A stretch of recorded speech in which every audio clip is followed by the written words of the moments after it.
जय भवानी जय शिवराय. छत्रपती शिवाजी महाराज व राष्ट्रमाता राजमाता जिजाऊ माँसाहेब यांना उद्रा करून मी श्री व्याख्याता प्राचार्य दादासाहेब कोरेकर पवार आज निकम घराण्याविषयी माहिती आपल्यापुढे सादर करण्यासाठी इथे उपस्थित आहे. निकम घराणं हे मूळचं सूर्यवंशी रघुवंशी घराणं. ते स्वतःला प्रभू रामचंद्र आणि राजा रघुराजा म्हणजे एकूण जे सूर्यवंशी राजे होऊन गेले त्यांचे वंशज मानतात. अर्थात पुढे हे घराणं प्राचीन काळी मध्ययुगामध्ये उत्तर हिंदुस्थानमध्ये राज्य करत होतं. परंतु पुढे इसवी सन 1712 मध्ये राजा दाहिर याच्या राज्यावरती पहिलं आक्रमण झालं आणि ते मोहम्मद बिन कासिम याने केलं. 712 मध्ये सिंध प्रांतात झालेली पहिली स्वारी. त्याच्या अगोदर अलेक्झांडरची स्वारी होऊनच गेलेली होती, पण त्याचा परिणाम फारसा झाला नाही, कारण ते लोक फारसे इथं स्थिरावले नाहीत. परंतु यवनाच्या स्वाऱ्या होऊ लागल्या. अगोदर लुटमार करण्यासाठी यवन या देशामध्ये येऊ लागले आणि मग पुढे पुढे इथले राज्यकर्ते झाले. आपल्याला माहिती आहे की गजनीचा महम्मद याने भारतावरती 17 स्वाऱ्या केल्या.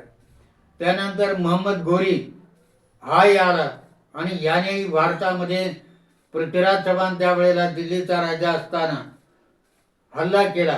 पहिल्या हल्ल्यामध्ये पृथ्वीराजाने त्याला हरवलं आणि दुसऱ्या वेळेला पृथ्वीराज हारला आणि दिल्लीचं सिंहासन राजपुतांचं नष्ट झालं.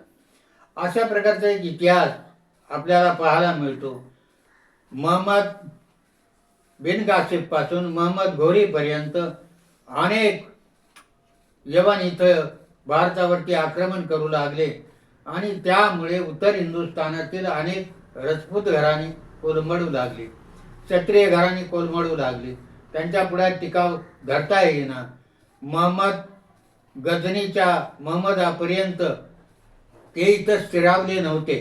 पण महम्मद घोरीनं जेव्हा पृथ्वीराजावर आक्रमण केलं आणि दिल्लीचं चव्हाण घराण्याचा राजवंश नष्ट झाला, तेव्हा मात्र उत्तरेकडचे राजपूत हादरले. त्यात पुढे काही काळानंतर काही राजपुतांनी तिथं त्यांच्याशी समेट केला, त्यांच्याशी व्यवहार केले, त्यांच्याशी रोटीबेटी नाती जोडली आणि त्यामुळे ते तिथंच राहिले. परंतु याच्यातील बरीचशी स्वाभिमानी घराणी ही दक्षिणेकडे सरकली आणि दक्षिणेकडे सरकल्यानंतर त्यांची सुरुवातीच्या काळातली राज्य गेल्यानंतर हे कोणत्या ना कोणत्या शहाच्या पदरी आणि पुढे स्वराज्यामध्ये सामील झाले आणि त्याप्रमाणे त्यांना त्यांच्या पराक्रमामुळं सरदार झाले, सेनापती झाले. अशी अनेक स्थानं त्यांनी निर्माण केली. गावोगाव त्यांना पाटीलकी मिळाली. विशेषतः या घराण्याची जी राज्य होती ती निकम घराण्याची महाराष्ट्र, कर्नाटक, मध्य प्रदेश, गुजरात, राजस्थान आणि गोवा इतक्या प्रांतामध्ये त्यांचा विस्तार झालेला आपल्याला दिसून येतो. सुरुवातीच्या काळात आणि नंतरच्या काळात जसे ते दक्षिणेकडे सरकले तसे मध्य प्रदेशापासून तर थेट गोव्यापर्यंत ही घराणी आपली संस्कृती आणि धर्म वाचवण्यासाठी दक्षिणेच्या दिशेने निघाले. अर्थात या मराठा कुळात यांचा समावेश पुढे झाल्यानंतर यांची जी गावं दिसतात ती सीमावर्ती भागात दिसतात. म्हणजे त्या राज्याचं संरक्षण करण्याची जबाबदारी या कुळावरती येऊन पडली किंवा त्या राज्यकर्त्यांनी यांना आपल्या देशाच्या सीमा सुरक्षित करण्यासाठी त्यांच्या नेमणुका तिथं केल्या आणि त्याप्रमाणे त्यांचं काम सुरू झालं. निकम हे आडनाव किंवा आपल्याला आज जे कुळ दिसतं ते निकुंभ राजा निकुंभ हे त्यांचे पूर्वज मानले जातात.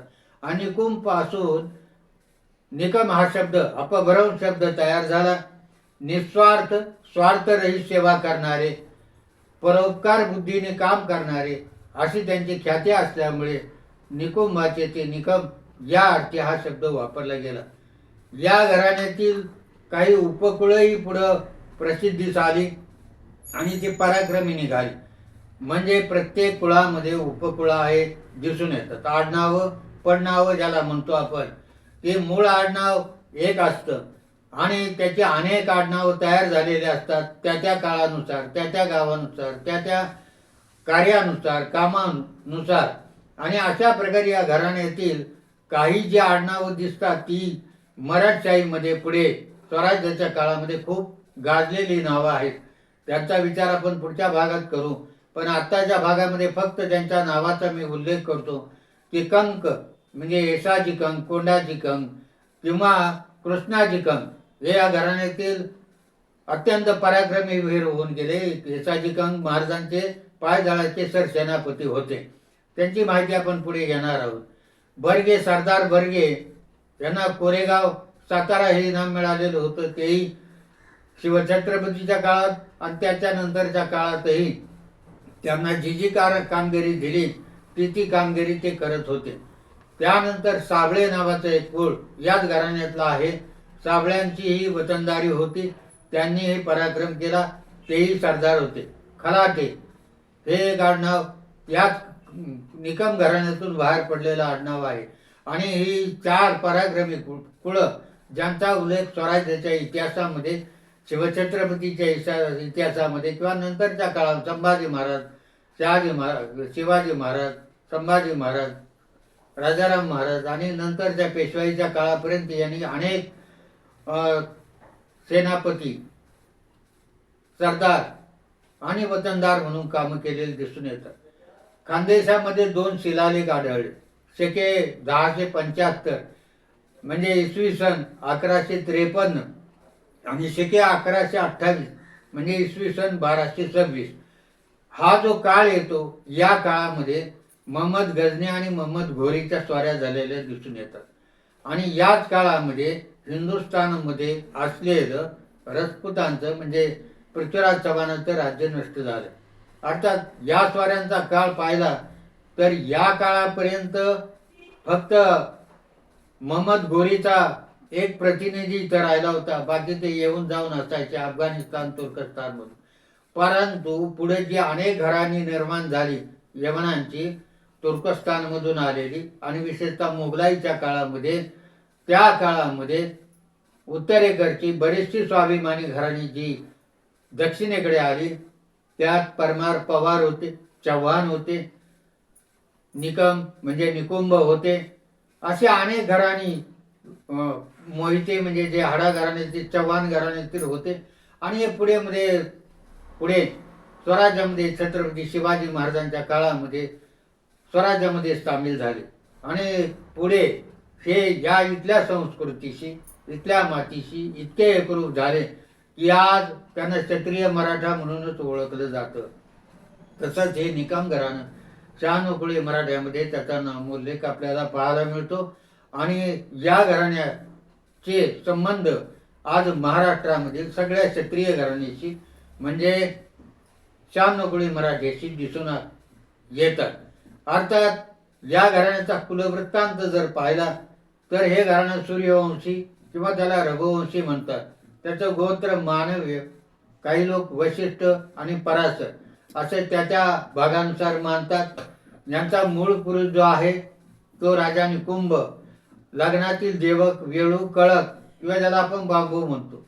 त्यांचं विजय शस्त्र जे आहे ते खंजीर आणि सिंहासन छत्र हिरवे, निशान पिवळा वारू आणि ध्वजस्तंभी हनुमान, वेद यजुर्वेदी आणि मंत्र गायत्री अशा प्रकारचा यांचा कुलवृत्तांत असून मला हे काम करण्यासाठी खरं म्हणजे निकम घराण्याचा विषय आपल्या पुढे मांडावा असं माझ्या विचारात आजपर्यंत आलेलं नव्हतं, कारण मला फारशी माहिती नव्हती.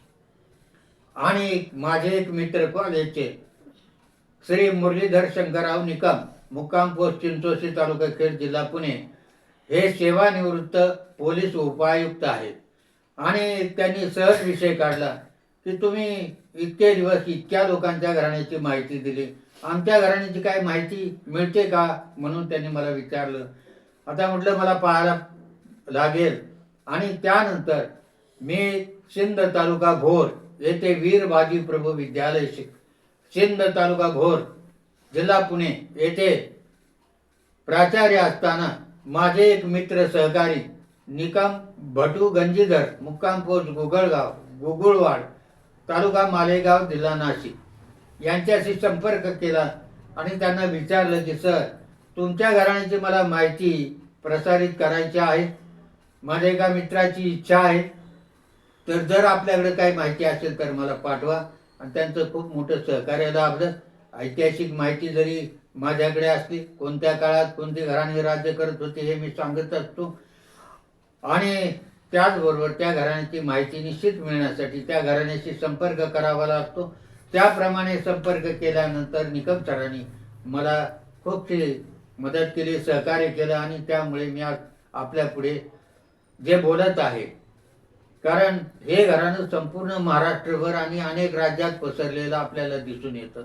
मी वरती काही राज्यांचा उल्लेख केलेला आहे की या इतक्या राज्यामध्ये हे घराणं जाऊन पोहोचलेलं आहे. आता समजा गुजरातमध्ये जे निकम असतील ते गुजराती बोलतात, महाराष्ट्रातले निकम हे मराठी आणि अहिराणी बोलतात, कारण बरंचसं यांचं जे क्षेत्र आहे ते विशेषतः खानदेशामध्ये ते स्थिरावले, आणि खानदेशामध्ये स्थिरावल्यानंतर त्या भागातली गावं, नाशिक, जळगाव जिल्हा, धुळे जिल्हा या भागामध्ये खूपसे निकम आहेत. नाशिक जिल्ह्यामध्ये गुगुळवाड, बिलकोट, दाभाडी, दिंडोरी, जळगाव जिल्ह्यामध्ये चाळीसगाव, अहमदनगरमध्ये नेवासा, सातारा जिल्ह्यात कोरेगाव, पिंपोडा, पुणे जिल्ह्यात आंबेगाव, नागापूर, खेड तालुक्यात चिंचोशी, अशी या घराण्याची गावं मला माहीत झाली. यापेक्षा खूप अधिक प्रमाणात ती गावं आहेत, कारण संपूर्ण महाराष्ट्रभर आणि महाराष्ट्रातल्या सर्व जिल्ह्यामध्ये निकम घराणं पोहोचलेलं आहे. आणि त्या काळामध्ये आणि विशेषतः स्वराज्याच्या काळामध्ये यांची खूप मोठी कर्तबगारी असल्यामुळे, कर्तृत्व दाखवल्यामुळे, शौर्य दाखवल्यामुळे, पराक्रम केल्यामुळे त्यांना त्या भागामध्ये वतन मिळालेले आहेत. पाटीलकी असो, देशमुखी असो, सरदारकी असो, अशा प्रकारची किल्लेदारी असो, अनेक प्रकारची जबाबदारी त्यांनी स्वराज्याच्या काळात पार पडल्यामुळे हे लोक त्या ठिकाणी स्थिरावलेले आहेत. तेव्हा या घराण्यातील काही पडनावं जर पाहिली, कारण निकुंभ पासून जसं निकम झालं तसं निकमापासून अनेक इतर आडनावं तयार झाली. त्याला आपण पडनावं म्हणतो. अकोलकर, अवतारे, बधे, बनकर, भरेकर, बावकर, भोजने, चावरे, चिमणे, दांडगे, टापरे, पर्वतराव, त्रिंबके, रक्ते, देखणे, गुडे, ढावरे, नवरे, रंधवणे, गजमल, नवरत्ने, सराटे, चिंगे अशा अनेक प्रकारचे आडनावं दिसतात. परंतु मी काही वेळापूर्वी सांगितले की आडनावं अनेक असली त्या घराण्याची, तरी त्यातली कर्तबगार घराणी ती जी विभागली गेली, निकमापासून निकम आडनावाचे तर सगळीकडे दिसूनच येतात. कर्तबगार घराण्यामधले लोक, सरदार, त्याची माहिती आपण पुढील भागात पाहू. आजच्या भागामध्ये एवढंच सांगणार आहे की कंक, बर्गे, साबळे आणि खलाटे हे ही सरदार घराणी, आणि त्याच्यात विशेषतः सेनापती येसाजी कंक हे महाराजांचे अत्यंत कडवे सेनापती तर होतेच, परंतु स्वराज्य स्थापनेपासून पुढे ज्यांनी ह्या स्वराज्य वाढवण्यासाठी आणि वाचवण्यासाठी अथक प्रयत्न केले, त्या घराण्यांची माहिती आपण पुढच्या भागात पाहू. आजच्या भागामध्ये इथेच थांबून आजच्या भागाला इथेच पूर्णविराम देतो. जय हिंद, जय महाराष्ट्र.